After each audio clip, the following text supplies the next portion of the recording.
Assalamualaikum warahmatullahi wabarakatuh. Salam, salam sejahtera untuk kita semua. Kami dari kelompok 4 akan membahas mengenai analisis skripsi Raden Saputra oleh Ainun Masruroh.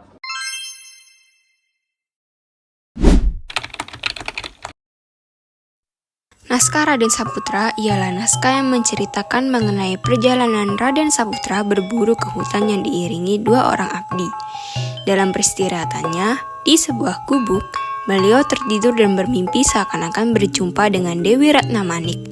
Akhirnya Raden Saputra memerintah kedua abdinya untuk melacak kenyataan impian beliau. Naskah Raden Saputra termasuk dalam naskah Jawa Baru yang beraksara Jawa dan bahasa Jawa Baru. Naskah Raden Saputra mendapat pengaruh bahasa Kawi dan Bali. Kondisi fisik naskah masih baik dengan halaman yang utuh. Bahasa yang digunakan mudah untuk dipahami karena tulisan masih mudah untuk dibaca. Naskah Raden Saputra diteliti menggunakan teori struktural dan filologi, di mana filologi berperan dalam menyunting teks naskah agar bersih dari kesalahan tulis dan salin, sedangkan pendekatan struktural digunakan untuk menganalisis unsur intrinsik cerita. Perkenalkan, aku Aisyah Nurila.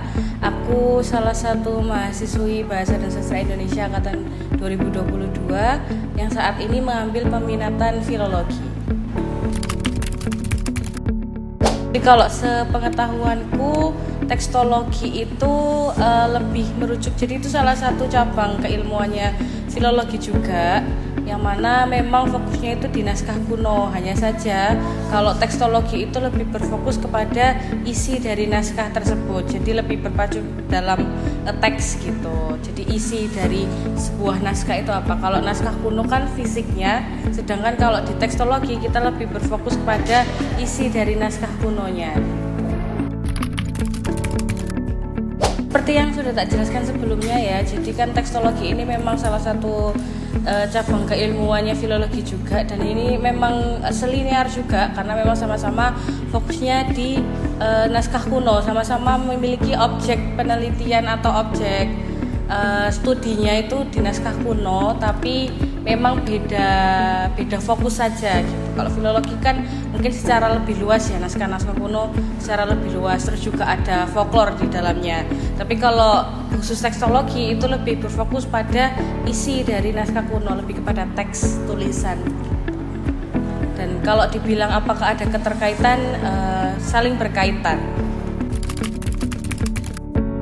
Hubungan antara teks tradisional dengan kebudayaan suatu masyarakat. Jadi kalau teman-teman mungkin mengetahui ya, atau mungkin teman-teman pernah melihat beberapa naskah kuno secara sekilas, teman-teman pasti mengetahui bahwa beberapa naskah kuno itu pasti ditulis dalam berbagai macam bentuk aksara, seperti aksara Jawa, terus juga aksara-aksara yang lain. Itu menurutku berkaitan dengan kebudayaan suatu masyarakat, karena itu juga melambangkan bagaimana zaman dahulu masyarakat itu mayoritas itu menggunakan bahasa apa begitu. Jadi apa yang ditulis itu kan berarti penulisnya itu merasa ahli dalam bahasa tersebut kan. Jadi menurutku, dan bahasa itu salah satu identitas juga gitu. Jadi kalau dibilang ada keterkaitan itu sangat berkaitan erat, karena kalau teman-teman tahu biasanya itu beberapa bahasa lokal atau bahasa daerah itu ada juga yang punya aksara gitu. Jadi nggak cuma aksara Jawa sebenarnya, ada bahasa-bahasa daerah lain yang juga ada aksaranya. Cuma karena aku keterbatasan ilmu, jadi aku nggak bisa menyebutkannya satu-satu. Kesulitan yang ditemui yang pasti yang paling utama itu membaca ya. Jadi karena naskah kuno itu kebanyakan kan ditulis dalam bahasa Melayu dan berbagai aksara, jadi kesulitan kita itu adalah membaca. Jadi kita perlu benar-benar menyiapkan kamus yang proper, terus juga perlu banyak tanya juga terkait bagaimana cara membaca naskah kuno. Saya pribadi, saya tuh cukup tidak ahli juga dalam membaca naskah gitu. Meskipun naskah tersebut ditulis dalam bahasa Jawa, itu saya kadang masih kesulitan, ataupun ditulis dalam bahasa dalam aksara Jawa itu juga masih cukup sulit untuk memahaminya, karena kadang naskah aksara Jawa yang biasa kita pelajari itu ketika kita membacanya dalam naskah kuno itu bisa ada beberapa bentuk yang berbeda gitu. Itu sih yang mungkin paling umum ya, hambatannya paling umum gitu. Manfaat belajar teks-teks lama untuk kehidupan sekarang, mungkin kalau teman-teman perlu ketahui ya, jadi naskah kuno itu ada beragam, maksudnya pembahasannya, isinya itu ada berbagai macam. Jadi nggak cuma tradisi saja, nggak cuma tradisi lisan, maksudnya cerita-cerita masyarakat zaman dahulu itu nggak hanya itu saja, tapi juga ada banyak, bisa tentang permainan tradisional, terus juga bisa pengobatan, bisa mantra-mantra, dan itu tuh banyak gitu loh jenisnya.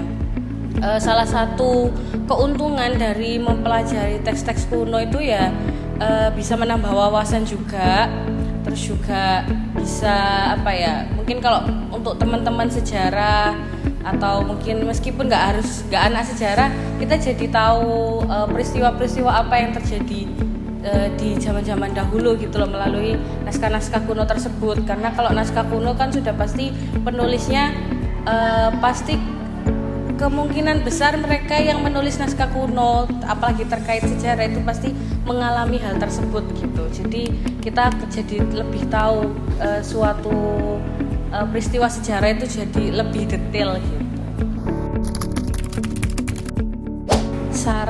Saran buat teman-teman yang ingin mendalami minat filologi, yang pertama mungkin yang paling penting itu harus tetap konsisten, karena memang filologi ini peminatnya juga sedikit kan, objeknya itu sebenarnya masih terhitung banyak dan beragam. Yang paling dibutuhkan oleh teman-teman mahasiswa yang mengambil minat filologi itu yang pertama itu harus konsisten, karena filologi baik itu objeknya naskah ataupun folklore itu butuh ketelitian tinggi, butuh istilahnya benar-benar niat gitu dari teman-teman mahasiswa gitu. Itu sih, terus sama semangat sih, karena filologi itu benar-benar yang karena bersangkutan dengan masyarakat banyak, bersangkutan dengan kebudayaan, sebenarnya menarik, karena pasti nggak jauh-jauh dari kehidupan sehari-hari kita juga. Semua hal yang ada di daerah tempat tinggal kita itu bisa jadi sebuah objek folklore gitu loh, karena kan bagian dari kebudayaan juga, bagian dari tradisi suatu masyarakat. Apalagi kalau teman-teman tahu folklore itu kan juga beragam ya, nggak cuma folklore lisan, tapi ada sebagian lisan dan bukan lisan itu juga. Terus apalagi ya, mungkin itu saya saran dari aku buat teman-teman, yang paling penting konsisten sama niat. Sekian pembahasan dari kelompok kami. Bila ada kurangnya kami mohon maaf. Terima kasih sudah menonton.